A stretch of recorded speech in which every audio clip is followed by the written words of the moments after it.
My husband called me and said, Mom had an accident while traveling abroad. She won't be able to come back for a while. I was so shocked that I froze. Don't worry. I'll go there right away. It sounded reasonable, but I was utterly confused because I was at my in-laws' house at the time, and my mother-in-law, Mary, was sitting next to me, drinking tea.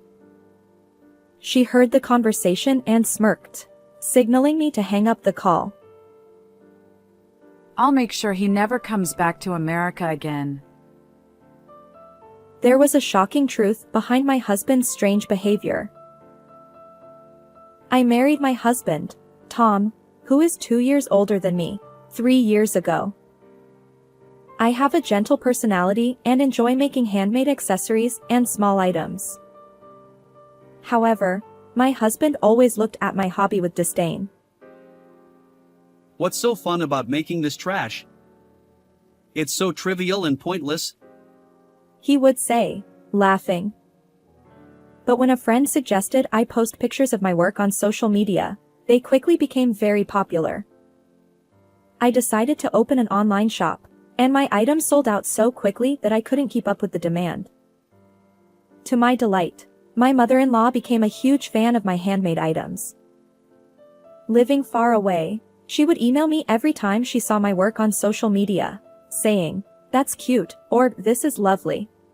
On the other hand, my husband had no interest in handmade items.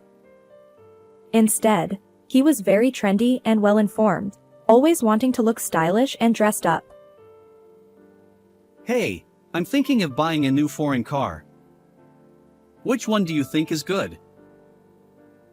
Whenever he hears that a friend has bought a new car, he spreads out a sports car magazine and consults me. You always say that, but you never stick with anything, whether it's guitars, surfing, or skateboarding. I pursed my lips, thinking of the mountain of instruments and gear gathering dust in the storage room. Come on, it's not like I'm spending beyond my savings. With that, I had no words to counter, not wanting to take away his enjoyment, so I didn't complain any further. But one day, Tom brought a huge problem to our doorstep. Wanting more money to play with, he borrowed $5,000 from a friend and got caught in an investment scam. His friend was furious and stormed into our house, shouting, "Pay me back right now." Even if you say that, I don't have any money left. Catherine, help me. Caught between Tom's angry friend and my pleading husband, I had no choice. I handed over the money I had painstakingly earned from my online shop to repay his debt. Wow, you made quite a bit of money with those little trinkets, didn't you? This is no time to be impressed. Tom, please learn from this and don't do anything reckless again. With a sigh, my husband made a suggestion. I've learned my lesson from this. So, I have an idea. What is it? Why don't we create a joint account and save money for our future? We might have kids, and we'll need money for their education. I did want children, so we decided to put half of our income into a joint account for savings. I'll keep the passbook. I can't wait to see the balance grow. From then on, Tom would often look at the passbook and nod with satisfaction. He would smirk again. Was he imagining a bright future as the money grew steadily? I thought he was managing the account responsibly. At least, until that moment. One day, after we had started saving, I received a call from my mother-in-law. I have something to talk about. Can you come over? Let's chat over some tea. Sure, I'd love to. I quickly agreed and decided to visit my in-laws' house while my husband was at work. My mother-in-law's house is an hour's drive from ours, so we don't see each other often. However, she has a bright and straightforward personality, making her very enjoyable to talk to. I admired her and wanted to age gracefully like her. That afternoon, she welcomed me warmly into her home. As we were having tea and snacks, she suddenly whispered to me, Tom will probably call soon, but don't let him know I'm here. "What do you mean?" I tilted my head in confusion, but she just smiled silently and changed the subject back to small talk. Then, my phone rang, and my husband's name appeared on the screen. It was really Tom calling. What could he want? I looked at my mother-in-law, who smiled and put her finger to her lips, signaling me to stay quiet. I nodded and answered the call as usual. Catherine? Where are you right now? Just doing some shopping. What's up? Something terrible has happened. Please stay calm and listen. Tom lowered his voice and spoke seriously, taking a deep breath. Mom had an accident while traveling abroad. She won't be able to come back for a while. What? Is that true? Yes, I'm heading overseas right away. I'll manage with the clothes I have there, but I'm really worried about Mom. I blinked in surprise and looked at my mother-in-law sitting next to me. Then why is she here? Seeing my confusion, my mother-in-law smirked. She gestured for me to hang up the phone without saying a word, so I pretended to understand and ended the call. I knew it. I'll make sure he never comes back to America again. Wait, what? What does this mean, Mary? When I tugged on her sleeve, she finally explained the whole situation to me. The day before, my mother-in-law had received a mysterious message from her son. It read, "Are you ready to head overseas tomorrow night? We're going to invest in a local casino and make a fortune. I'll tell my wife that Mom had an accident so I can go abroad without any issues." It seemed he had sent it to the wrong person, and realizing his mistake, he quickly deleted the message. However, my mother-in-law had already read it and sensed something was off. She took a screenshot of the message just in case. Thanks to her, I was able to see his suspicious message. Investing in an overseas casino is dubious at best and often a scam. I told him to stop doing such things, but he hasn't learned his lesson at all. I couldn't help but hold my head in my hands. Moreover, upon closer inspection, the message contained something even more alarming at the end. What is he thinking? This is unforgivable. This is too much. Catherine, I'm really sorry for my foolish son. I'll help you. Let's teach him a lesson together. And so, I teamed up with my mother-in-law to get back at my husband. We hurried back to my house and started searching through Tom's study. We found plenty of evidence of his misdeeds. As I watched them, I gradually became more and more angry until I exploded with rage. I've had enough. I'm going to corner him completely. In that case, I have a little idea. She shared her plan with a mischievous smile, like a child who had thought of a prank. That might work, I said, smiling at her good idea. I waited until my husband was overseas and then withdrew all the money from our joint account at the ATM. Now he can't withdraw any money. He won't have any funds to invest in his shady business. He must be in quite a predicament with no money over there. Additionally, I contacted the credit card company and suspended the family card.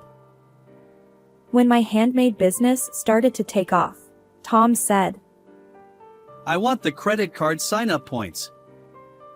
I'll buy a ukulele with the points.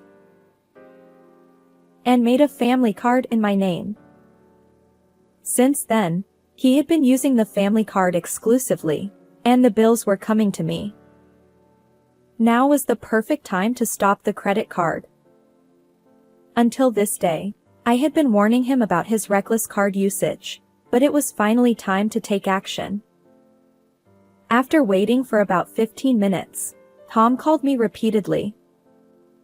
When I ignored the calls, he sent a flood of messages saying, the card has been stopped, and I can't stay at the hotel. Help me, and I can't withdraw any money. What should I do? However, my mother-in-law didn't seem to care at all. It's almost dinner time. Shall we order some sushi? Oh, I have some good Japanese sake. It was a gift. My mother-in-law and I happily prepared the sake and enjoyed our meal while watching a drama together. The next day, my husband hurriedly returned to America. When he came home, he looked exhausted and disheveled. My mother-in-law and I greeted him with a nonchalant welcome back. Why is Mom here? Tom was so shocked to see his mother that he almost fell over. It's strange, isn't it? Your mom was supposed to have had an accident overseas. I interjected. Well, that might have been a misunderstanding. He laughed awkwardly, left his luggage in the hallway, and casually sat down on the living room sofa to relax. Enough with the nonsense. I chased after my husband, cornering Tom as he tried to brush off the situation. Did you really think you could fool me with just one phone call? You and Mom never see each other. Since when did you two get so close? He retorted, glaring at me while clearly intimidated by my anger. Mary is my biggest supporter on social media. We email each other regularly. I know all about the message you mistakenly sent. Wait a minute. So you knew from the start? Realizing that my mother-in-law and I had become close, my husband ground his teeth in frustration. So it was you, Catherine, who stopped the bank account and credit card. Because of you, I had to spend the night at a 24-hour fast food place. I was planning to make sure you could never return to America. I replied in a low voice. I must have looked terrifying because my husband turned pale as if he had seen a ghost. Then, to drive the point home, I laid out the evidence my mother-in-law and I had gathered on the table in front of the sofa. There were printed copies of the mistaken message he sent to his mother and the fraudulent investment contracts. I told you, didn't I? Stop doing these things without consulting me. But I heard that investing in overseas casinos would be profitable. It was for our future. I looked at my husband, who was nervously laughing, with a cold stare. Then, can you explain this? The next piece of evidence I presented was the transaction statement from our joint account. He had transferred $50,000 to an overseas account without my permission. I took out the screenshot of the message my mother-in-law had prepared again. At the end of the message, it said, "We have money saved under the guise of education funds. This will make us a fortune." Tom had used our important savings as investment funds. Weren't we supposed to save this money for our children? We agreed to work together for our family's future. And you used it for some shady business without telling me. This is unforgivable.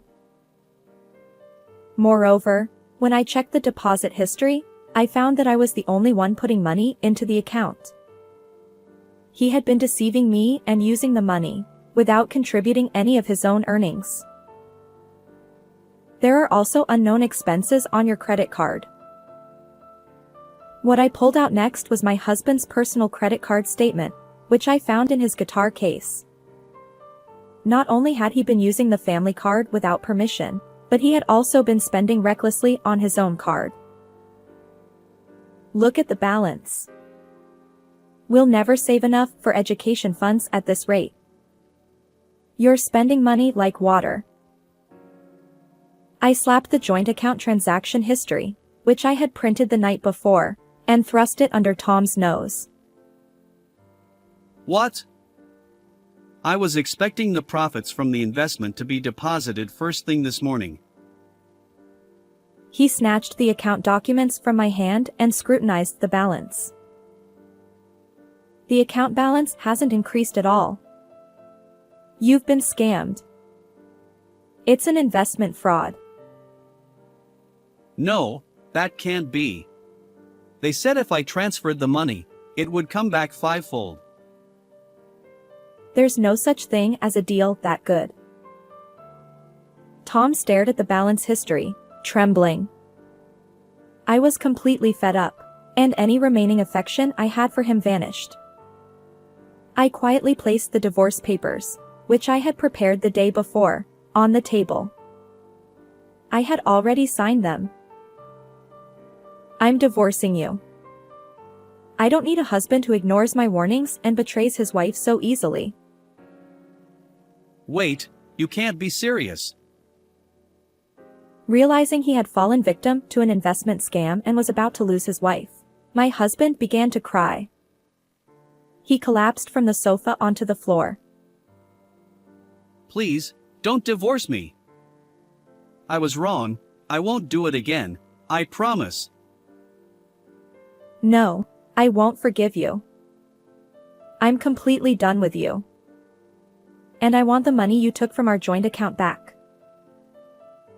I looked down at my husband, who was curled up on the floor, with contempt. At that moment, my mother-in-law delivered the final blow. I'm cutting ties with you as well. What? Why? Of course. You used my name and pretended I had an accident overseas. You deceived dear Catherine and behaved in the most despicable way. You're no longer my son. Tom's mouth hung open as he looked back and forth between me and his mother in shock. Now, please sign these divorce papers. Can't we start over? Sweating profusely and pale-faced, my husband pleaded with me. No, we can't. I gave him a bright, final smile. Tom, if you don't sign here, you're not a man. Do you understand? In a daze, my husband, faced with my smile and my mother-in-law's stern words, signed the divorce papers while crying. I'll submit these. I collected the signed documents, quickly packed my belongings, and left the house. Feeling no regrets, I high-fived my mother-in-law. After that, I sued my husband and made him repay the money he had taken from our joint account. However, the only lenders willing to give him money were shady loan sharks, and he couldn't keep up with the repayments, leading to his bankruptcy. He lost his house and the brand new foreign car he had bought just to show off. Now, Tom is reportedly living from one internet cafe to another. On the other hand, I returned to my parents' house and continued my online shop there. My creations are still incredibly popular, selling out as soon as they're made. I'm so busy that my mother has to help me with production, which is a happy problem to have. Of course, I still keep in touch with my mother-in-law on social media, and we frequently make plans to go out for tea together. My childhood home is very comfortable, and I'm planning to use the money I've earned to give my parents a cruise dinner for their wedding anniversary. I'm also planning to give my mother-in-law a gift soon. How did you like this story? Please don't forget to subscribe to my channel. See you in the next video.